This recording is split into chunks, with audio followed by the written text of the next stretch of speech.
Ever wonder why some people build wealth and others seem to never get ahead? Why some retire early and others seem to work forever? And why some flourish while others sink into debt? What if you could follow a few simple rules to help keep you out of the trenches? Today, I'm sharing some financial principles that help me tremendously. So join me on a little pilgrimage as we walk through my personal finance. These 15!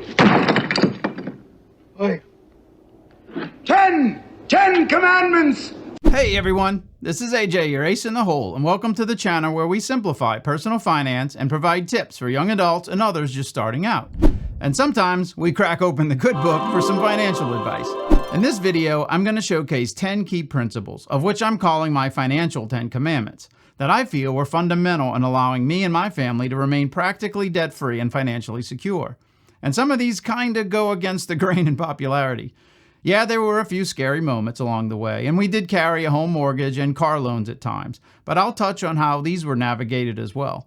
You'll see that many of these started very early, some prior to my 20s, and a number were joint principles that my spouse and I aligned on, which is another very important point, which is finding a spouse or partner that aligns with your financial principles. In fact, that should also probably be one of the commandments now that I think about it. Now, these are not in any particular order, as each one can stand on its own. And I'll even end with a few bonus commandments, of which one I believe is the most important of all. So stick around, we have a lot to preach about today. So let's get into it.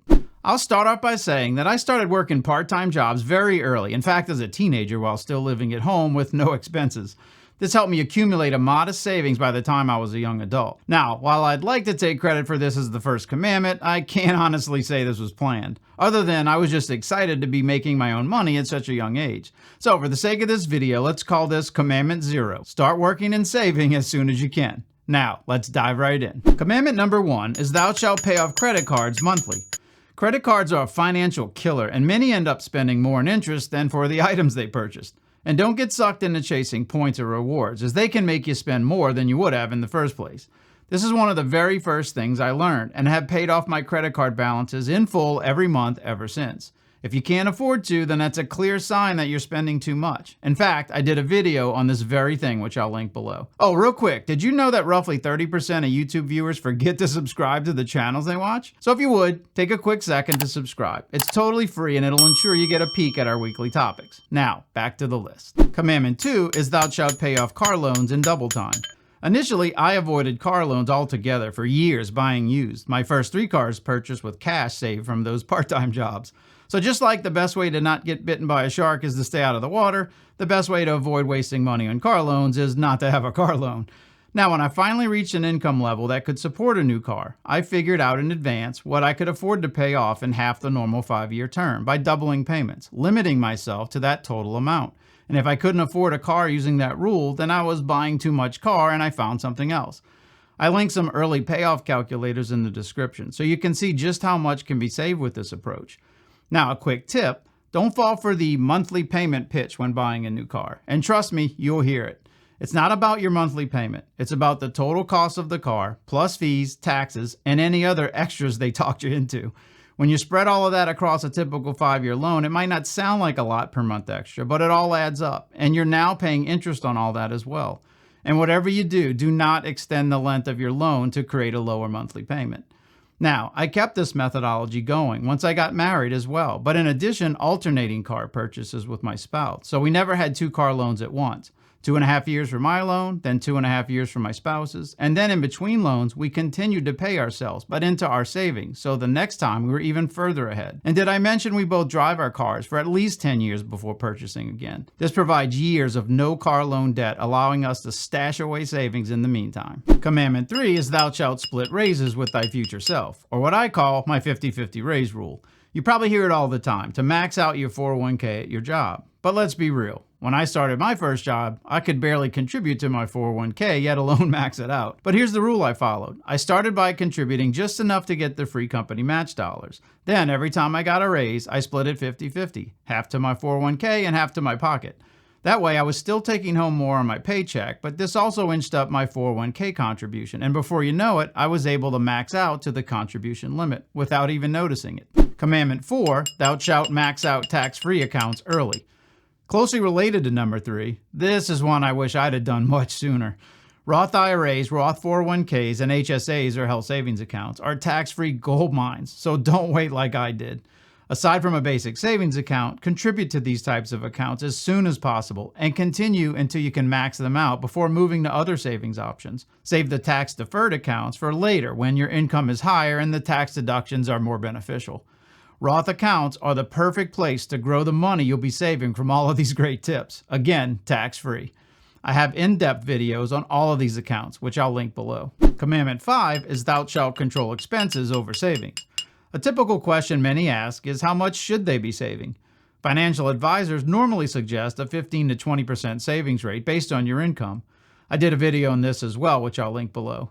While this is solid advice, I always took a different approach. I instead focused first on expense control and then saved the rest.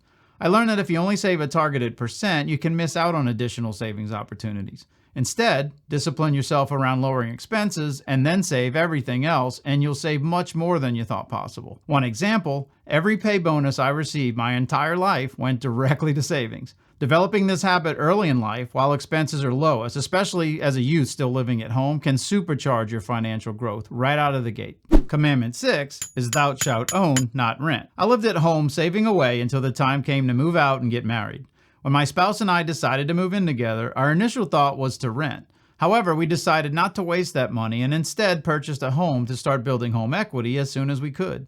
We instead purchased a small townhome, one that we could afford on our then very low income, which allowed us to immediately start building equity, rolling that into a larger down payment on our next home, and so on.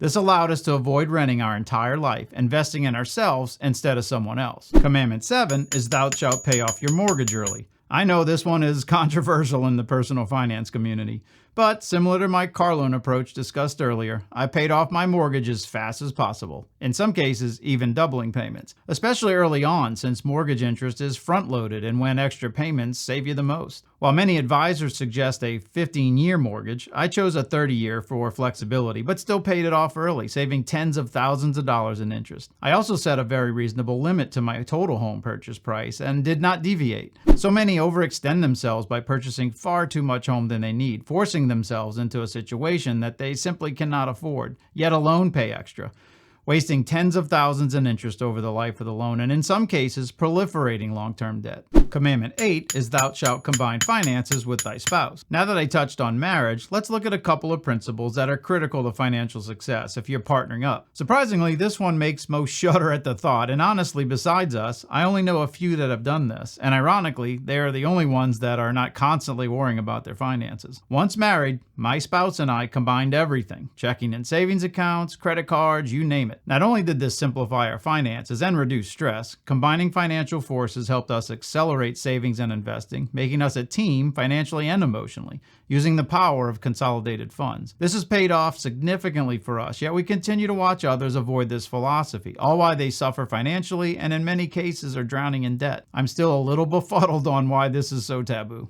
Commandment 9 is thou shalt set a joint spending limit. This one is almost a necessity with number 8, and it is something my spouse and I aligned with immediately. Along with combining accounts, we set a spending limit. Anything under a certain dollar amount, we could spend freely. Over that, we talked about it first. This built trust and open communication as it relates to our finances, allowing healthy discussion and kept us always aligned with larger purchases. Commandment 10 is thou shalt save for vacations in advance. This is another one of those that we always aligned on. If you really want to enjoy vacation stress-free, save in advance. Before a trip, we'd go into savings mode, setting aside extra cash and even cutting back expenses for a period if needed. By the time we left for vacation, trips were already paid in full. Peace of mind and no credit card bills, which is how most pay for vacations, adding credit card interest on top, even paying long after the vacation's over. Now, as promised, here are a couple of bonus commandments that also played a huge role within my financial principles. First, bonus commandment number 1, thou shalt track all expenses. I've done this since as long as I can remember, modern software making this a breeze. This allowed me to know precisely how much was spent, saved, and wasted, ultimately dovetailing into personal budgeting. Financial success centers around knowing what you can afford, and tracking expenses is the only way to truly know. Don't think you can keep up with all of this in your head. because you'll be shocked how much money's wasted on frivolous expenses once you start tracking. This might just be the highest priority financial principle to deploy. Know your numbers. Bonus commandment number 2 is credited to my spouse, and that is, thou shalt always hunt for deals. My wife is a bargain warrior and always has been. I can't imagine the money she saved over the years through old school couponing and deal hunting. Now there are apps, online deals, cashback tools, it all adds up. And while you might be rolling your eyes right now, check out my compounding interest video to see how saving a few bucks here and there can turn into thousands over time. A quick hint, every $1 saved at age 15 is worth $147 by the time you retire. So the $10 off coupon at your favorite restaurant that you ignored, yeah, that actually cost you $1,420. So that wraps up my 10 plus financial commandments that have provided a guiding light for me financially. I must say, there were others, but these were some of the pivotal points. And don't forget, I linked a bunch of related videos below to check out. As you probably noticed, most of these principles refer to personal affordability and not extending yourself financially. This is where so many fail. Instilling strict principles and habits early when it matters most establishes financial guardrails that help you live within your means while maximizing savings and compounded growth over time, which is probably the most important commandment of all. None of this works without relentless personal discipline. So with that, I really hope you found this video helpful, and if so, please give it a like and subscribe so you don't miss future videos, and share this one with anyone else that might benefit. I have a host of other videos that dive deeper into many of these topics, so click here to see the complete list. And I hope to see you in the next one. This is AJ, your ace in the hole. See ya!